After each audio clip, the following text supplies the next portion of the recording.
Hey, good morning, everybody. Mason, all right. Good morning, everybody. Mason, thank you very much. I think for most of us, the Spanish flu was just some mysterious thing out there in the past. You know, my grandparents were born in 1913, and they kind of talked about it a little bit. And what was the Spanish flu? I never, for whatever reason, dug into it. So I guess when I was voluntold that I was going to be given a talk today, I thought, what the heck, I'm going to dig into the Spanish flu and figure out what it is, right? So I went to Wikipedia, I watched videos, and I took some notes. I think probably the best way to convey the information is really just to go through a series of questions and explain to the group what the Spanish flu was, right? So first off, the Spanish flu, why was it called the Spanish flu? So if you go back in time, the Spanish flu was from January of 1918 through December of 1919.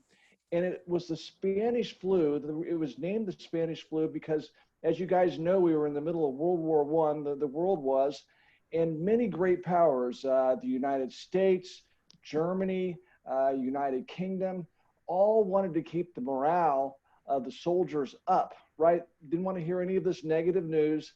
And Spain was a neutral country at that time. So Spain, obviously being a neutral country, they had a free press and they truly reported all the facts of everything that was going on. And hence the world knew how bad the flu was, but obviously they didn't think it was bad in their country. You know, just to put that in perspective, in Philadelphia, there was a war bonds parade that was going on that was set to be scheduled. All the scientists, all the doctors were saying, don't do it, don't do it. But of course, based on the sedition policy, you know, moved forward by the president, basically you can't talk bad about what the scientific community is saying. So the parade takes place, you know, big street, everybody's on, taking place in the parade. And unfortunately, within 48 hours of the parade, 14,000 people in Philadelphia passed away. It was so bad that they had to bring in ditch diggers, you know, industrial machines to backhoe all this stuff so they could put the bodies in. Just absolutely tragic. You might say, how many people passed away during this? Anywhere between 50 million and 100 million people passed away. So in today's terms, that's about 225 to 400 million passed away. And here in the United States, 675,000 people died, and it was just a terrible death. Blood coming out of your nose, blood coming out of your mouth, blood coming out of your ears. But it was fast, right? You'd probably die within about 2 days. What portion of the population did it impact?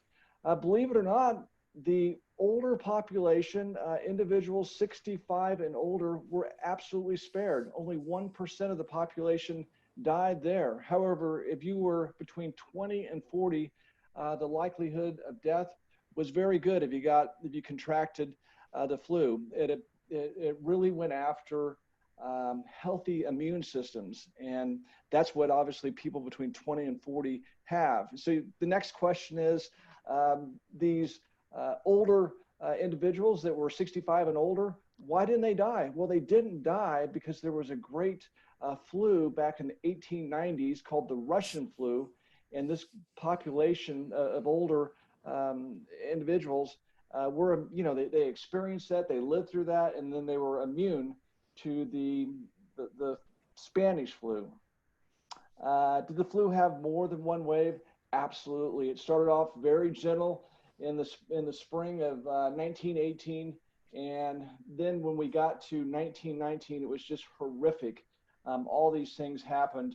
I'll tell you that, as you guys know, World War I went on for 4 years, and the last few months of the war with all the soldiers, the deaths from the flu were greater, surpassed all the deaths from battle for the entire 4 years.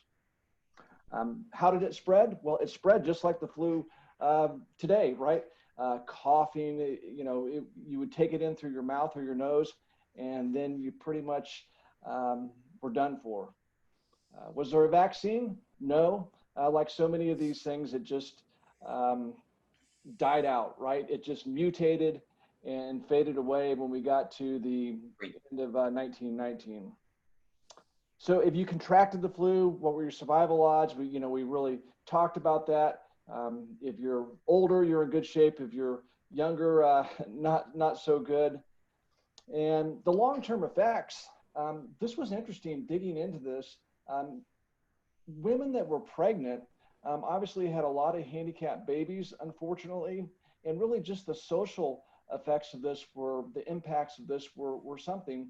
If you look at like going to a ball game later on, people could not get this out of their head. And, it probably, watching some of these interviews of survivors, it took many years to really get back to the way things used to be just psychologically.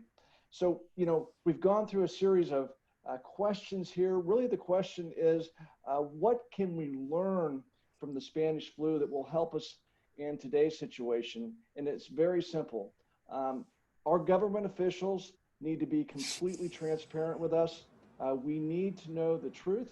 We can handle the truth, and therefore we can react to it. So really just a tragic event, the Spanish flu, for the entire world.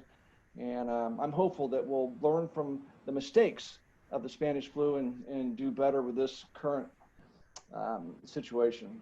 So with that, Mason, I turn it back to you. All right. Thank you very much for the time.